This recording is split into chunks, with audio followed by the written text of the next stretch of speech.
Na ukiangalia Revelation chapter 2 verse 25, leo uwe tayari kusoma maandiko mengi kwa sababu hizi vitu zimeandikwa kwenye sehemu nyingi za Biblia.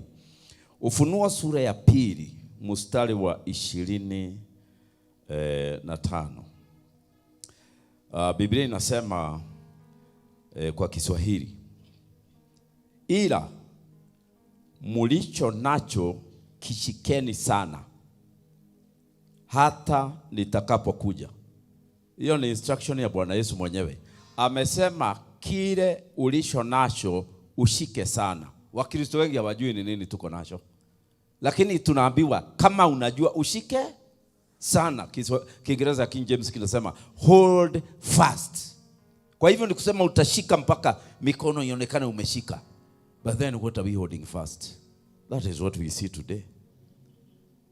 And why are we holding fast? Alitupatia hiyo information chapter 3, Ufunuo ya 3 mstari wa 11. Ufunuo 3 verse 11. Anasema ni nini kitu, anasema ni kitu gani kinafanya tushike sana? Naja upesi, shikeni sana ulicho nacho, asije mtu akaitwa taji yako. Again, imekuwa repeated ya kwamba there are some things we should hold fast. Kuna vitu tunatakana tushike sana isiibiwe na mwanadamu. Kwa hivyo ni kumaanisha shetani anatumia wanadamu, wanakuja usiku wakiwa ma agents, wakiwa ma spirits, and they are spiritual thieves. Their work is to steal. Si tuliimba Sunday school, shetani hana mikono, hata nataka kutumia yako. You see? So the devil, ile siku watu wa Mungu walienda wakashikana na shetani, ndio shetani aliharibika zaidi. Bereni hakuwa ameharibika hivi.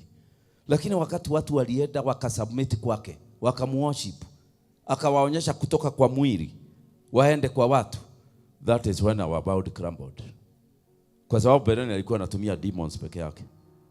Na demon ikiambia I rebuke you in Jesus name, inaondoka. Wanadamu, spirits za wanadamu is very difficult. Kile kizi inasikia tu ni the written word. So kama haukumbuki maneno zitakufanya vile zinataka. Bwana Yesu asifiwe. Na kwa hivyo mostly hizi vitu mnasikia spiritual husband, spiritual wives, mostly zinakuanga watu tu. Halafu wamepewa empowerment na nguvu za giza, wanapaa juu, wanaingia kwa bedroom bila kupitia kwa milango, and they do their thing and go. But there is a reason why they do these things. Hawafanyi hivyo kwa sababu wana enjoy. Wanafanya hivyo kwa sababu kuna vitu wanataka kutoa kwa watu ambao waliambiwa washike na nguvu. Mtu akishika kitu na nguvu, unamfanya nini biashiria? Unampiga.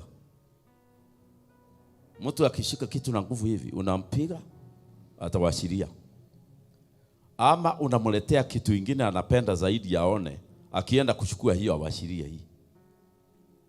So hiyo ndio game inaendelea. Ukionekana umeshika sana vitu vile Yesu alisema tushike sana, hold fast, then diverting tactics will be applied on you. Unaletewa kitu ya kukudivert.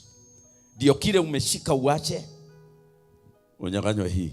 Na hizo umeshika mpya zinakuwa ni bure.